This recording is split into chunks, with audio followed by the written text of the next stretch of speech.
Hello, my name is Frank Clegg, and I've spent over 40 years in the technology sector. My most recent position as a president of Microsoft Canada. In my career, I've seen the tremendous benefit that technology can provide. I've also seen the potential harm if technology is not implemented correctly. And I believe our current implementation of wireless technology is not safe. That's why I co-founded Canadians for Safe Technology and why I joined the business advisory group of the Environmental Health Trust. I am especially concerned about our current implementation of 5G wireless technology. And the more research I do and the more experts I talk to, the more concerned I become. Now, there's no doubt that there are benefits such as autonomous vehicle and faster download speeds. At the same time, I think there is potential harm. I think it's important that we understand that 5G is not just an incremental number on our cell phones. In fact, over 230 scientists and researchers from 41 countries around the world have formally written to the United Nations, their member nations, and the World Health Organization expressing their concern over the planned rollout of 5G technology, especially for vulnerable populations such as children, pregnant women, and the environmentally sensitive. They have been joined by state legislatures and federal regulators who have asked the FCC to provide evidence that there is no harm from the rollout of 5G technology. There is no doubt that the engineers and businesses and companies that roll out technology are well-meaning.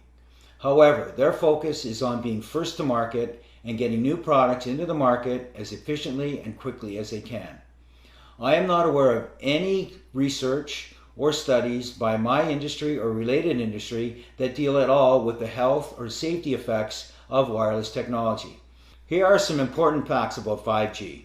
5G technology has not been tested. I am not aware of a single study that shows that 5G technology is safe. 5G, as in all other wireless technology, gives off radio frequency radiation, which is absorbed in the human body and accumulates in the human body. One segment of 5G technology are millimeter waves. Millimeter waves are used by the US and Israeli government in their active denial systems, which are used for crowd control. And what they do is they provide a very painful reaction in the skin organs of the body. We have no idea what the impacts will be to human health if that kind of millimeter wave technology is used and we are exposed to it 24 hours a day, 7 days a week. There are significant proven health effects from wireless technology and wireless devices. These include insomnia, headaches, fatigue, heart palpitations, all caused by exposure to wireless devices and the radiation from them. More serious symptoms and conditions include heart arrhythmia, infertility, tinnitus, numbness or tingling in the extremities, diabetes, cancer, and permanent DNA damage. Mental health is also impacted, with increased anxiety, depression, rises in ADHD and autism, mood swings, and emotional instability. In fact, all of these health factors and conditions have risen exponentially over the last 30 years, and hundreds of studies that show proof of biological harm from wireless devices. Most recently, in 2018, the National Institute of Health's National Toxicology Program released the findings of a 14-year, $25 million study that showed clear evidence of harm in terms of cancer and permanent DNA damage. This study, several months later, was verified by the prestigious Ramazzini Institute out of Italy, which found the same results. Now you may ask how a product that has this potential harm could ever be released to the market and to the public for public use. Well, the way the process works is the FCC regulates all wireless devices and products associated with them. Unfortunately, the FCC is made up of previous telecom executives, lawyers, and engineers. It does not have any scientists or doctors that you would expect to be involved with the regulation of potentially harmful products. In fact, the FCC guidelines are 20 years out of date without any major significant improvement. Countries such as China, Russia, Italy, and Switzerland have safety guidelines that are 100 times safer for their citizens. The FCC guidelines are based on small, short-term, infrequent exposure. They do not worry about the accumulated effects for multiple devices. They don't measure or monitor exposure 24 hours a day or 7 days a week. And they have no special consideration for children, pregnant women, or those who have shown environmentally sensitivities to wireless radiation. In addition to the concerns about the guidelines, there is actually no oversight provided by the FCC, and in fact the telecommunications industry is self-policing. So what we are left with is almost a Wild West scenario where the regulations and the guidelines are significantly lacking and the industry is left to its own accord to roll this technology out to the marketplace. In addition to the concerns about the FCC guidelines themselves, the Federal Telecommunications Act of 1996 prohibits any telecommunication company to be sued on the basis of the safety or health of their products.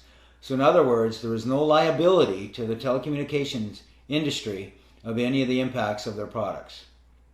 Just last week, the reinsurer Swiss Re came out with their annual forecasts, and they specifically identified 5G technology as an upcoming insurable health concern globally over the next 3 years.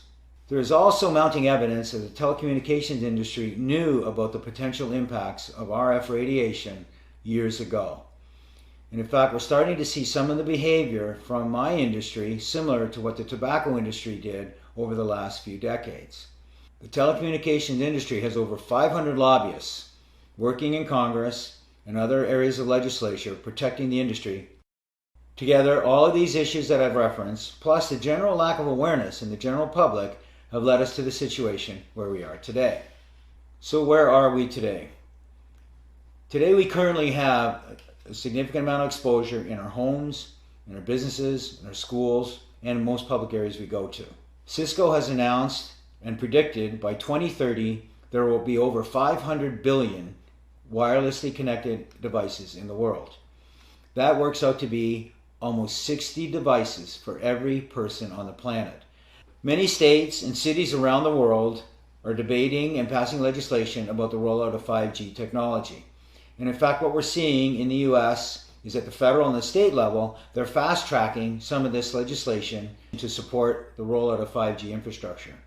Unfortunately, this legislation seems to be taking away all individual rights and the rights of local towns and counties and cities and passing more power to the telecommunication companies. We believe this is a historic and precedent-setting power shift from the individual and state and local level over to an industry. In fact, many communities in the US and around the world are passing moratoriums preventing the rollout of 5G technology until it is proven safe. 5G will impact you personally. There are designs that show the requirement for small cell 5G antennas as close as every third house in the neighborhood and could be as close as every 500 feet in public areas. The impact of that radiation at that level of frequency and intensity and power 24 hours a day and 7 days a week is unprecedented and is not understood. I've spent the last 5 years of my life, I've had the opportunity to meet with experts on a worldwide basis who have spent their careers studying the impact of wireless radiation and devices. I've also had the opportunity to meet with some of the great minds in the technology sector who have helped create these tremendous products that we use in our lives and provide tremendous benefit to us. I am convinced that there are safer alternatives available so we can have the best of both worlds. Technology that can provide the tremendous benefits, but technology that is safe. There is no incentive or motivation to provide the research and the funding to look for safer alternatives. So that's why it's up to us to help encourage that investment. That can be by asking our legislators to pass legislation, encouraging the industry to do it, or it can be by us directly trying to advocate for change in the industry to allow them to become more responsible to provide safer technology that still provides tremendous benefit. We can't do this all on our own. We need your help. Here's what you can do. The most important thing is to get educated. We have provided a little bit of an overview and some of the scientific evidence that shows there's a potential harm. But now you have to take the initiative. There are some tremendous websites, Canadians for Safe Technology, the Environmental Health Trust, saferemr.com, and the Physicians for Safe Technology. There are also other resources that are listed at the end of this video. We encourage you to spread the word, share this information, share the video with your coworkers, with your family, with your friends, with legislators at the state and federal level. Even your local school boards can have an impact if they choose to engage. Ultimately, your knowledge is in your power, and your power is in your hands. I fundamentally believe we can have the best of both worlds. That is access to the technology and the tremendous benefits it provides, but in a safe manner. We are advocates for safe technology, not no technology. I thank you for your time.